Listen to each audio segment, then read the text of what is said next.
Hello everybody, welcome back to English Valley Cafe. My name is Anne. Today in this video, I'm going to be talking about causatives or using the causative voice. So in this video, I will be giving you a general overview of using the causative in the active and in the passive voice, and as well as how to form the structure, the sentence structure, and also point out some grammar points that you should focus on or pay attention to. Now, this video is by special request, so for those of you out there who are also confused about how to use causatives, I hope this video will help you. If you enjoyed this video, be sure to give it a thumbs up and don't forget to subscribe to English Valley Cafe for new weekly videos. All right, so without further ado, let's get started. What is a causative?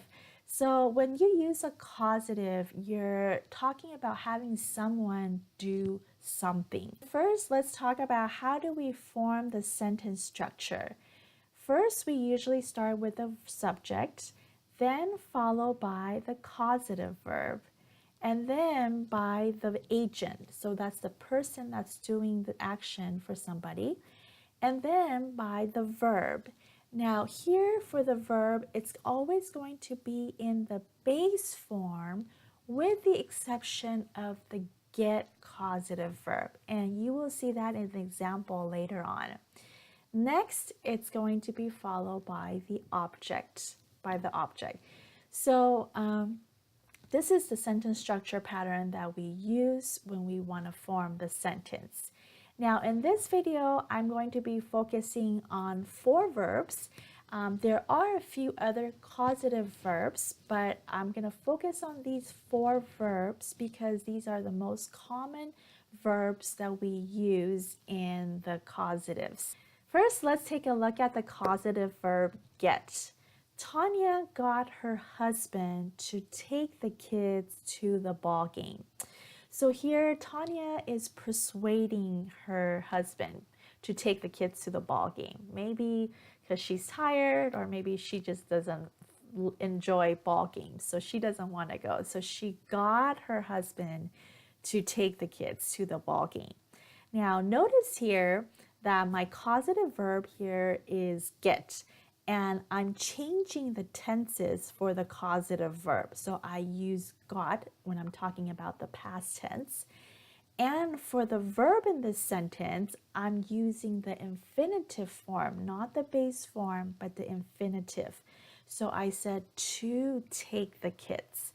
And this is the case for the causative verb get. We are always using the infinitive form for the causative verb get. The second causative verb is have. Now here when we use the causative verb have, typically we're talking about paying somebody to do something for us. For example, I had the stylist cut my hair. So this means that I'm paying the stylist to do something for me, in this case to cut my hair. Now, pay attention here again that the causative verb have, I'm changing the tense on there because I'm talking about some past action. So I had the stylist. Now in the verb, second verb, I'm using the base form. Again, always the base form. So I had the stylist cut my hair.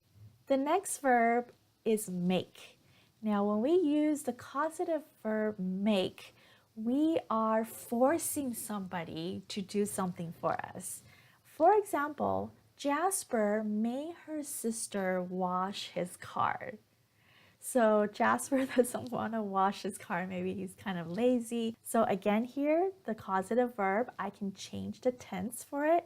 Jasper made, which is the past tense.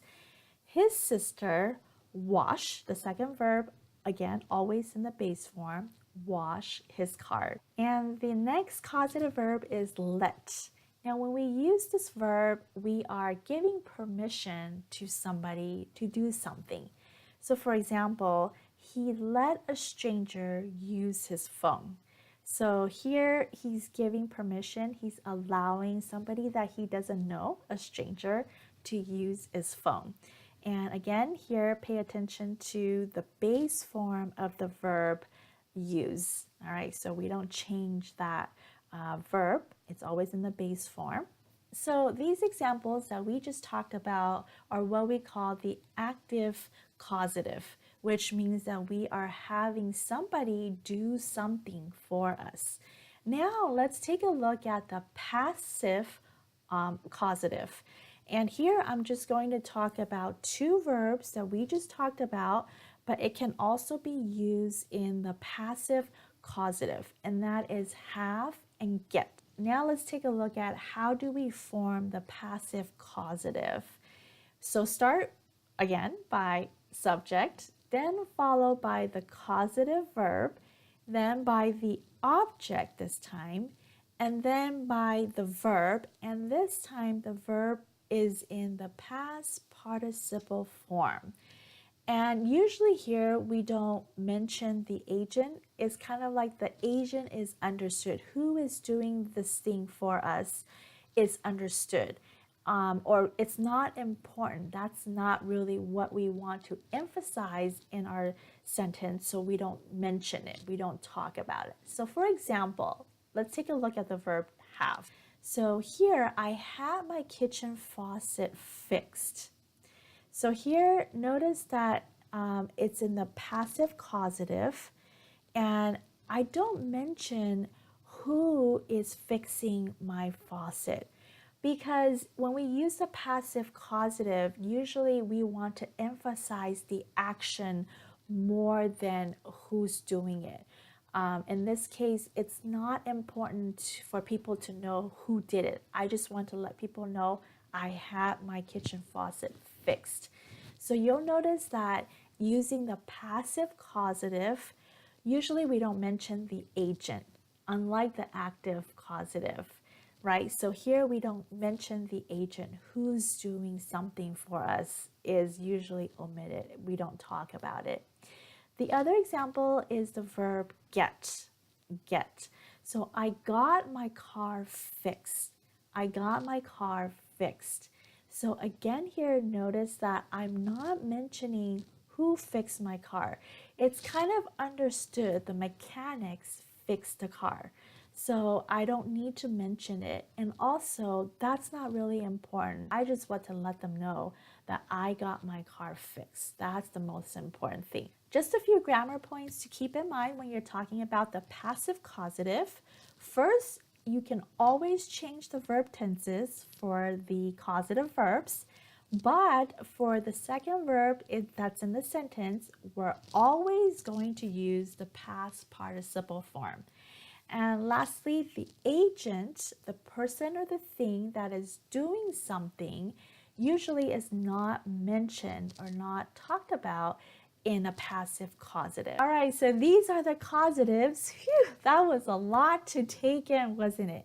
If you're still a little bit confused, don't worry about it. Go back to the video and watch it again and do some practice. Leave a sentence below in the comments using one of these causative verbs, and I will correct your sentence. All right, thank you so much for joining me today. I will see you in the next video. Bye.